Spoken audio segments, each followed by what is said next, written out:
Deep in the Ulster countryside lies a hidden gem, an American theme park which has been there since 1976. Let Pam, who is one of the tour guides, tell us more about what's happening in the park. This is the Ulster American Folk Park, and this is a Bluegrass Festival. This is the 26th year that it's been in operation, and it goes from strength to strength every year.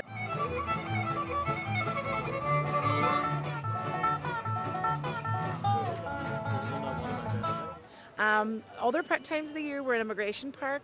We cover early immigration from the 1700s to the early 1900s. It's all built around the Mellon homestead on the Irish side of the park, which is an original house, 207 years old, this house. And the Mellons came to America in 1818 and they made a great life for themselves. So their ancestors came over and opened the museum in honour of that house and in honour of that family.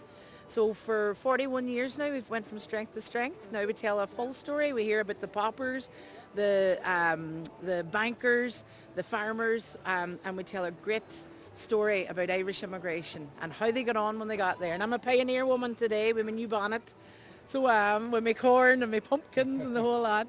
And yeah, it's a great place, a really great place. So, in the park, there is a barn where an 83-year-old man known as Geordie makes musical instruments from matchsticks. Well, this banjo was easy to make. I've made violins out of matchsticks, but this was easy because it's flat on both. I got a tiny raise on it, but not much. And the ordinary matches was too small for the depth. So I had to get the barbecue matches and cut them in half to get the length and the depth of it. And there's a tension bar on it, so that you can adjust, the back comes off it, and you can adjust the angle of the neck. And you'll never guess how many matches is in it. Anybody like to guess how many matches? 1691. 1688. So I stuck two on the inside. This is my pride and joy, this one here. This fiddle here is all matches, except the neck and the scroll. It's matches on the chin rest, the tailpiece, and the fingerboard. Yes, I made everything you see in there. But I'm still poor.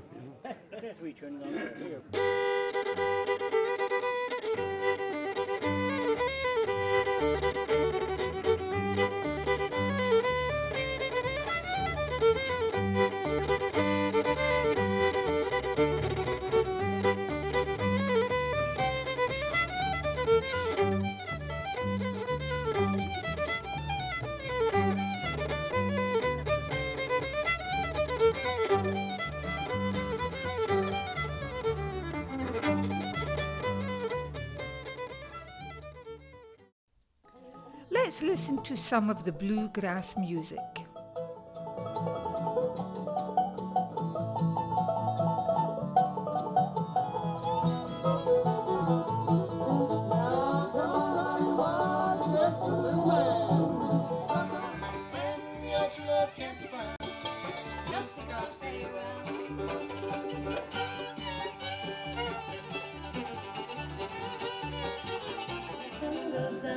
I won't wait until the rain stops falling. I won't wait till the stars come out.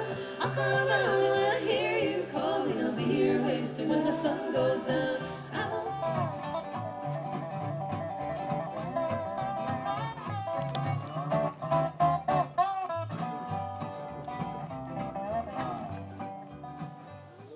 It's been lovely playing to you, and I hope you enjoy the rest of your day.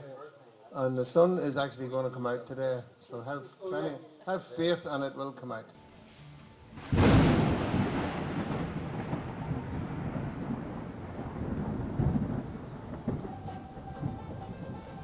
Sometimes faith just isn't enough.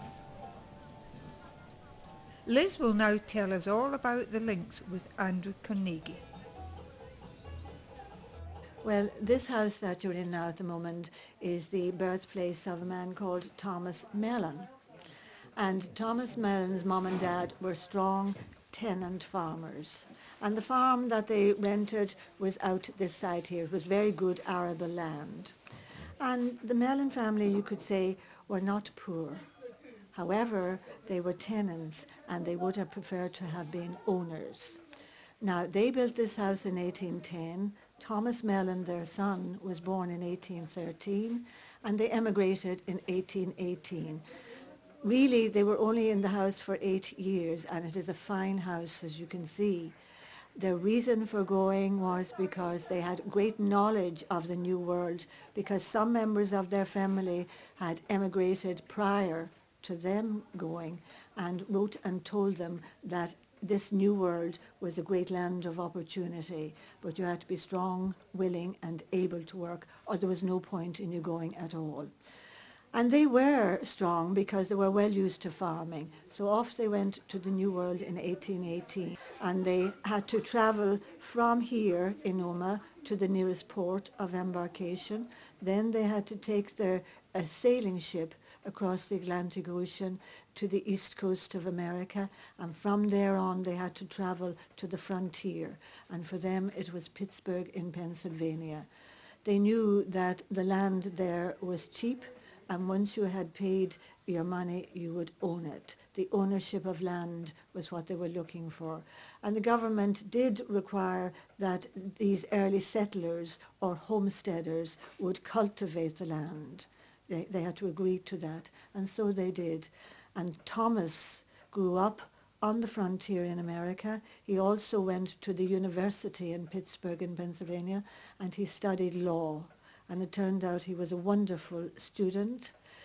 He was excelled in all his classes. He became a High Court judge, and he was known as the Honourable Thomas Mellon. He also saw a great need for banking, and he was the founder of the Mellon Banks.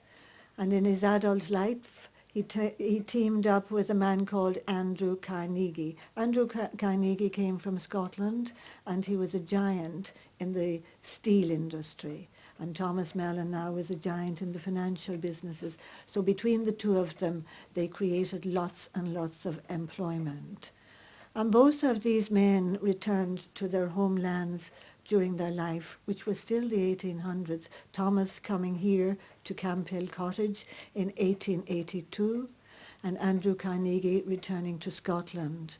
Both men were philanthropic, and Andrew Carnegie was very, very keen on libraries. And while he was on a visit to Scotland, he donated quite a lot of money for libraries to be built. And these are known as the Carnegie Libraries. And they're not only in Scotland, but they are in other countries as well. And today we are in Thomas's house because descendants of Thomas came back over 40 years ago to see their ancestral home. When they came in 40 years ago, it was quite derelict, but they didn't mind because it was still standing. They were able to purchase it. They appointed trustees to look after it, and they poured in quite a bit of money. And this is how the folk park in Omagh began, with this one house, and how nice it is today. And of course we have a lovely fire going, as Mrs. Mellon would have done, and there's wheaten bread on the griddle. All the utensils that you see here would have been used at that time for their cooking.